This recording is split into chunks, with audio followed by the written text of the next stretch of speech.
മറ്റൊരു പ്രധാനപ്പെട്ട വാർത്തയിലേക്ക് സോളാർ കേസിൽ ക്രൈംബ്രാഞ്ച് 3 എഫ്ഐആർ കൂടി രജിസ്റ്റർ ചെയ്തു. അടൂർ പ്രകാശ്, ഹൈബി ഈഡൻ, AP അനിൽകുമാർ എന്നിവർക്കെതിരെയാണ് കേസ്. സഹായം വാഗ്ദാനം ചെയ്ത് ഇരയെ ലൈംഗികമായി പീഡിപ്പിച്ചു എന്നാണ് കേസ്. എറണാകുളം സ്പെഷ്യൽ കോടതിയിൽ ക്രൈംബ്രാഞ്ച് റിപ്പോർട്ട് സമർപ്പിച്ചു. വിവരങ്ങൾ തിരുവനന്തപുരത്ത് നിന്ന് ശ്യാമാർ ബാബു നൽകും. ശ്യാം, എന്തെല്ലാമാണ് കേസിന്റെ വിശദാംശങ്ങൾ? ഷെയ്ഫുനിസ, ഈ സോളാറുമായി ബന്ധപ്പെട്ടുള്ള പരാതികൾ പോലീസിൽ നിന്ന് നേരത്തെ തന്നെ ക്രൈംബ്രാഞ്ചിന് കൈമാറിയിരുന്നു. ഈ സംഭവം ഈ പരാതികൾ സംബന്ധിച്ച് ക്രൈംബ്രാഞ്ചാണ് അന്വേഷണം നടത്തിയത്. ഇതിനിടെയാണ് കഴിഞ്ഞ 3 ദിവസങ്ങൾക്ക് മുൻപ് ഈ ക്രൈംബ്രാഞ്ച് 3 എഫ്ഐആറുകൾ കൂടി രജിസ്റ്റർ ചെയ്തത്.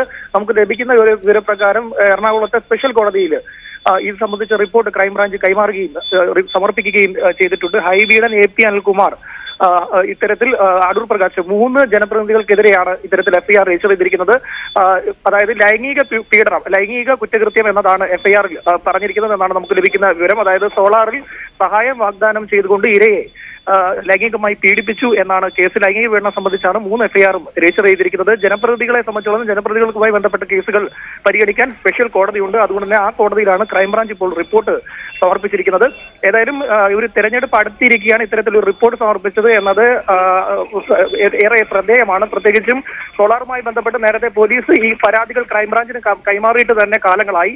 അത്തരത്തിൽ ആ പരാതികൾ കൈമാറി കാലങ്ങളായിരുന്നിരിക്കുകയാണ് ഒരു തെരഞ്ഞെടുപ്പ് എടുത്തപ്പോൾ എഫ്ഐആർ രജിസ്റ്റർ ചെയ്തിരിക്കുന്നത്. ഏറെ ശ്രദ്ധിക്കപ്പെടും. തീർച്ചയായും ഇത് രാഷ്ട്രീയപരമായി വളരെയധികം ചർച്ച ചെയ്യും. സൈഫുനിസ, സോളാർ കേസിൽ 3 എഫ്ഐആർ കൂടി രജിസ്റ്റർ ചെയ്തിരിക്കുന്നു. ക്രൈംബ്രാഞ്ചാണ് 3 എഫ്ഐആർ കൂടി രജിസ്റ്റർ ചെയ്തത്. MLA-മാരായ ഹൈബി ഈഡൻ, അടൂർ പ്രകാശ്, AP അനിൽകുമാർ എന്നിവർക്കെതിരെയാണ് ക്രൈംബ്രാഞ്ച് കേസെടുത്തത്. സോളാർ വ്യവസായം തുടങ്ങാൻ സഹായം വാഗ്ദാനം നൽകി പീഡിപ്പിച്ചു എന്ന പരാതിയിലാണ് കേസ്.